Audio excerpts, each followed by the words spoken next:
Matawan is a small town where people swim in their pools, mow their lawns, and sleep. Considered a bedroom community for New York, Matawan was once a major power center itself. No place tells this story better than the Burrowes Mansion. Located at 94 Main Street, the Burrowes Mansion was originally built in 1723 by John Brown III. The building was then sold in 1769 to John Burrowes Sr., also known as the Corn King since he grew a lot of corn. Years later, on May 27, 1778, while the American Revolution was reaching its climax, British fighters raided the Burrowes Mansion in an attempt to capture the Corn King's son, Major John Burrowes Jr., a commanding rebel. But he escaped through the back window and swam to the other side of the creek where he hid for 2 days. While Jr. remained in hiding, the British took his father instead and held him on a prison ship for several months. This house would later leave the family, and in 1851 it became an inn known as the Steamboat Hotel. By the end of the 1800s, it became a home to a dentist, Dr. Aaron Pittman. Then in 1904, it became the home of Benjamin Brown, a local newspaperman.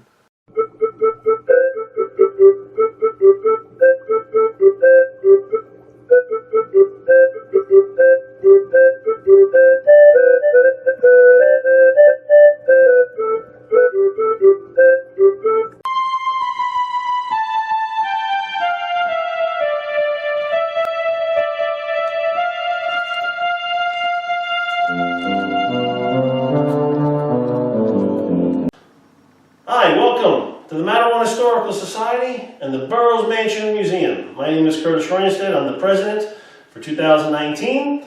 Want to just give everybody the message that the restoration is still ongoing. We are looking forward to having the restoration be finished. As you guys can see from the tools and some of the status of the mansion right now, we're in now, I think, our 18th month of the restoration.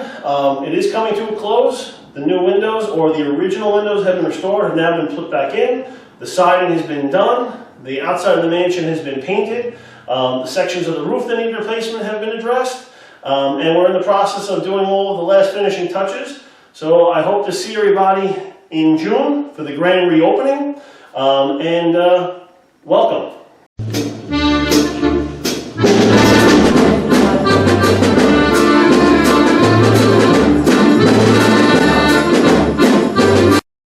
One of the first areas to be restored was the roof. It was leaking for some time, but due to funding and grant issues, it took a while to be completed, as it was repaired in sections over the course of many years. During this project, what we did is replaced the old existing roof, and we put a new standing seam metal roof on. The top portion of the house, those are new cedar shingles. While working on the roof, the restorationists also repaired the chimney. The chimney on the right-hand side, that has been all reworked. That chimney was deteriorating and breaking down with the mortar. So now that's all new brick and mortar. Okay, what happened to the old bricks then? I think they tried to reuse as many as they could. Another problem that plagued the restoration was the gutter system. Yankee gutters, a form of drainage system built into the roof to appear invisible, looked right historically, but caused damage to the roof and siding as it leaked and rotted away. Even when the gutters were repaired, leaks still occurred, causing damage to various portions of the mansion. Unfortunately, not all the problems with the restoration were materialistic. As reported in the July 2019 Historical Commission meeting, one of the biggest problems was the contract. 2 bid specifications were compiled, one with everything that was supposed to be completed, and one smaller and simpler, missing many important things. The borough gave the Historical Society the longer and more detailed one, while the borough approved and gave the shorter one to the contractors without telling the Historical Society or the Historical Commission the changes. You might think these renovations went pretty quickly, but now we'll hear from local resident Dr. Elan Kihola about the truth behind these renovations. Nothing was getting done. Everything, the painters are coming. They went on for 5 full years. Oh, the painters are coming. The painters are coming. Meaning patch up and scrape and paint. And I knew the painters were not coming.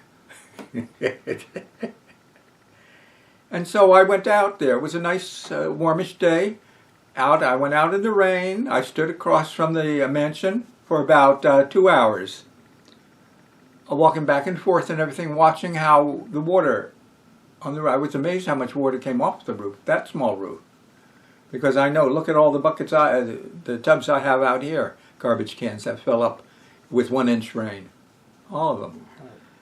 And I said, well, I looked at the drainage system, it was brand new, and I said, well, that was a mistake, and that's a mistake, and there's a mistake. They didn't want to ruin the facade, so they didn't have the downpipes to destroy the lines, the historic lines, which was a big mistake, really. In Matawan, people don't notice those things. And they have pictures of it without the piping, so they can use. Well, now I see they eventually put up the drain pipes. Right. Then, over where the major roof joins the second addition, you know, that addition room, there's what they call a gooseneck drain. A gooseneck, if you don't know, is anything that twists around. Okay. And it's constricting, and it's 2-inch pipe. Well, a leaf can clog up 2-inch pipe.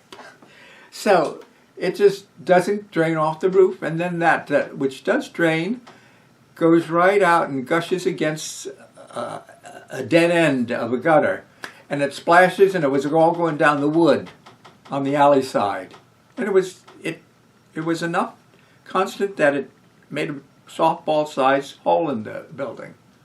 So the water was getting in there, and I said, you got a rotten spot, and I knew right where on the inside I could see the damp coming through.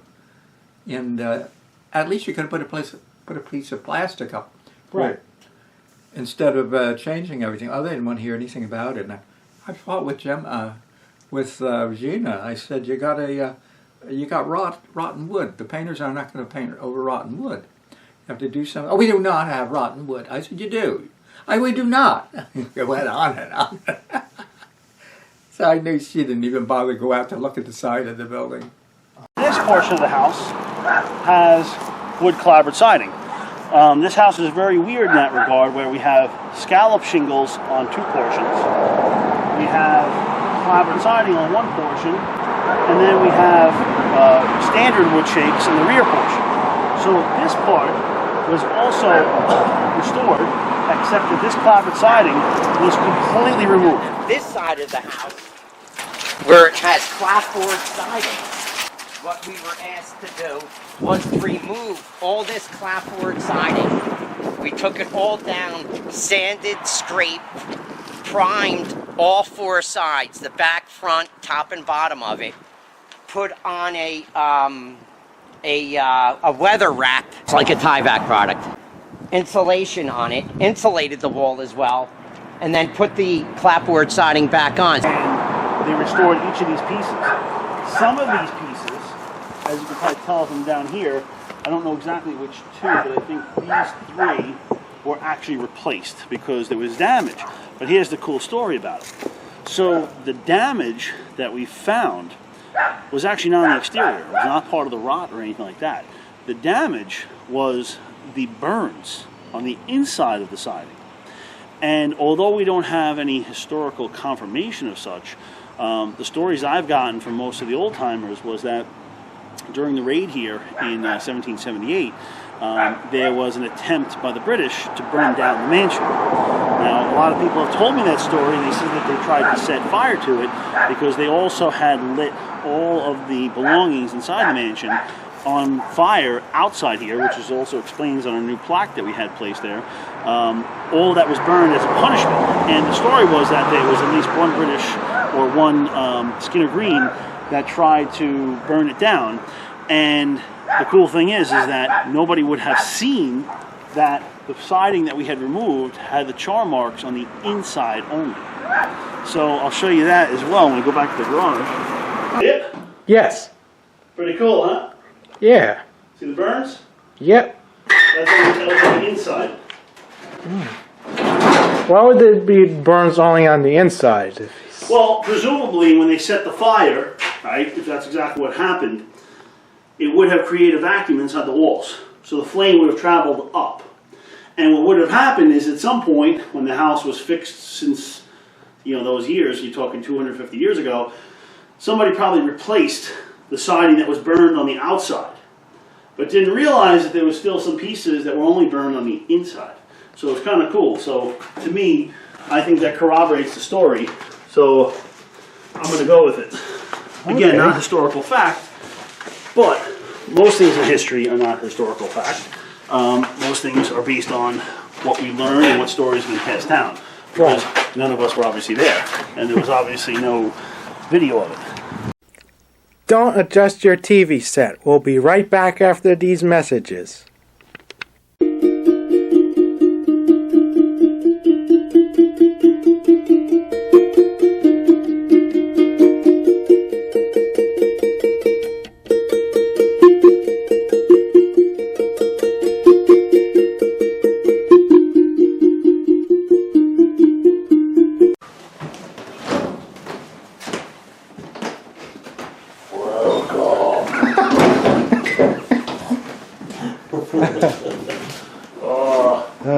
He's getting leaner. Must not be eating too good today. Budget cut.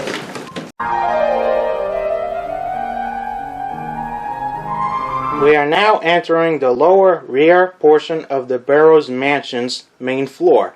This area and the kitchen next to it is referred to by some as the Spanish apartment. Currently serving the society as a meeting room, this area was once a private apartment in the 1960s, hence the name. The apartment was also once part of the cooking area of the Colonial Tea Room, a restaurant that operated out of the main floor of the mansion during the 1930s. And then in this room, we have a contractor who's going to be taking up the plank floors underneath here because everything's all bowed. It's pulling up in multiple places. So I'm hoping that we get him to start very soon because we want to have the whole thing done all kind of at the same time. Okay. One thing that was a little odd that the state wanted is they wanted to actually have this door redone. To me, I didn't really think there was any value to this because this door has never been utilized by the current folks in the Historical Society. This door actually goes back to when this used to be the Colonial Tea Room, and there used to be a porch on the side. So this was an alternate entrance back here because there was also an apartment back here. So they had two doors in this room going to the exterior and then two going to the interior. Never really used, but they said that since the door itself tells a story of the mansion, of when it was the tea room and when this was an apartment, it has to go back because, again, it helps to tell the story. So the door is going to be placed back again after that's restored. Another item of the work here that we're doing is we're replacing or refurbishing the exterior doors. So this door has been just like the window sashes. We sent this out. This is an original door. We sent this out to have the paint stripped off and again to the woodworking shop for him to add any missing moldings and make the door as square as possible. And then we're going to reset it in the openings. But all the wallpaper, the ceilings, all that stuff, none of this is historical in any way. This is actually stuff you could probably tell just from the design. It's like 60s, 70s. This is when it was an apartment.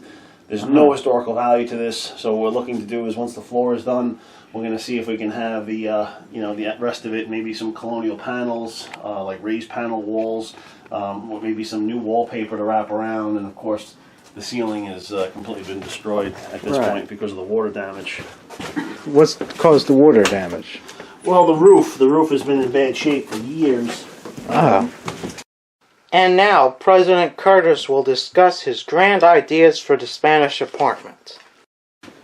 You know, at some point, I'd like, and I hope other board members would feel the same way, but I'd really like it for the Historical Society to use some of its funds once the lease is done, so that we can actually redo this kitchen. Because again, this kitchen, as you can see from the fluorescent lights and the ceiling and all that, this is not historical in any way. This is an apartment taken right out of 1965. So this doesn't really match the features of the house at all.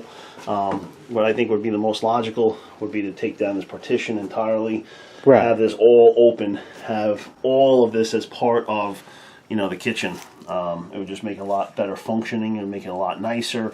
It would make it a lot more usable. Because as you can see, this room, this mess was here long before the restoration was taking place. This has just been kind of a dumping ground for projects and decorations, right, and everything else in between. So unfortunately, there's a lot of clutter in this place. So we're hoping to consolidate some of this stuff and get some of this stuff out of here, because it really doesn't have any use to us. Now, why would you bother restoring this part if it's not on tour to the general public? Well, it will be. Oh, well. Yeah. I mean, I would like it to be. I mean, we're going to be redoing the tours. Our head docent retired as of last week. Julius Kish? Yes. So he retired. So he's no longer going to be doing the tours. It's going to be Maureen, Justin, and we're hoping to get a few more folks that are going to be doing the tours for 2019 moving forward. And it'd be nice to kind of show them some of the other areas of the mansion. I mean, one of the other very historical aspects of the mansion is, of course, the slave quarters, which has never been open to the public. To me, that tells a valuable story. So I think there would be a heck of a lot of value in opening that up for tours, and to kind of show people, what the context of the time was.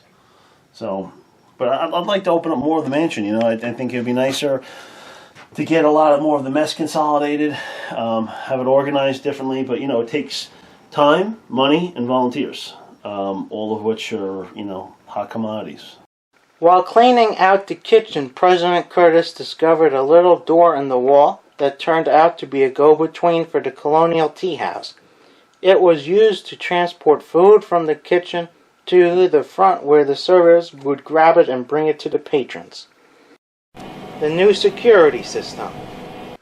In 2019, the Burrowes Mansion got a new security system with multiple cameras that are monitored from a computer in the basement. In one of the little screens, you can see President Curtis walking around in April 2019.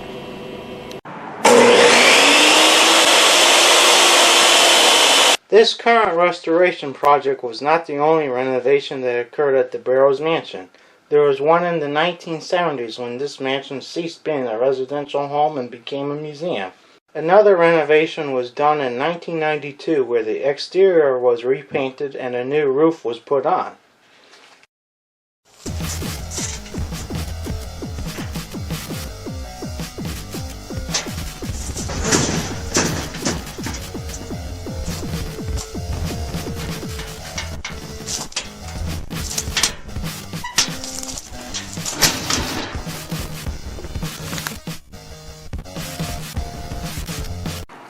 And then here what we're going to be doing is replacing the basement doors. These are the new doors that we had made. And the old doors came out. They were all deteriorated and rotting. So you'll have new basement doors here as well. And all new flashing around. The flashing is this material right here. It helps with the water drainage. So the water will not drain onto the new wood doors. It'll be diverted away from the doors.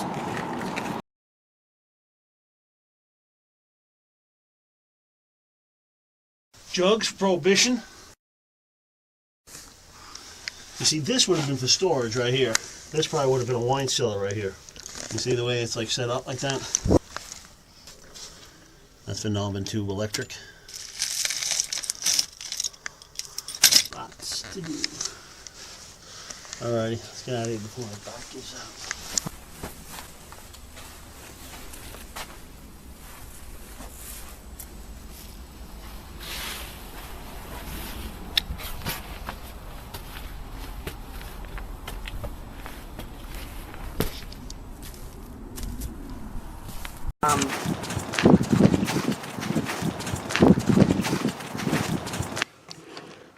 While filming this production, we came across a ghostly voice.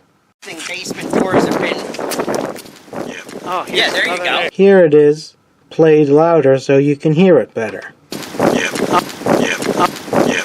Keep in mind there was only 2 people present while filming this segment. Good night.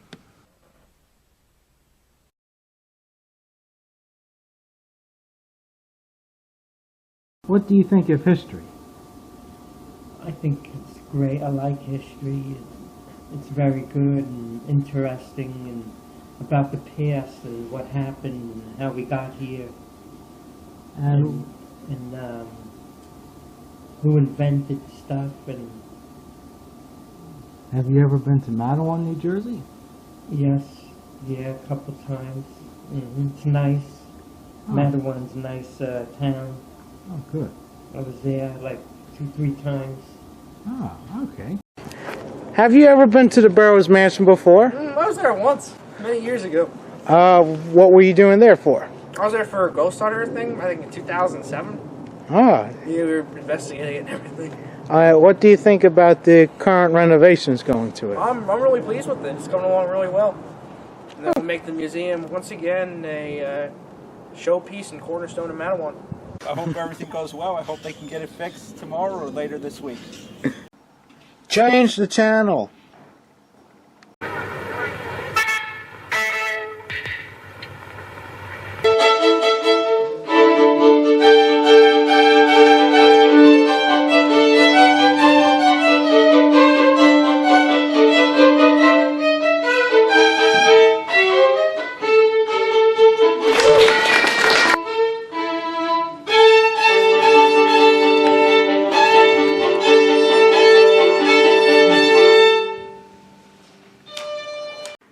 This is better. The Burrowes Mansion depends on visitors like you. Thank you.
Yes, it was the truth. I did love you. I always loved you.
Who is that old man on your front porch? We're going.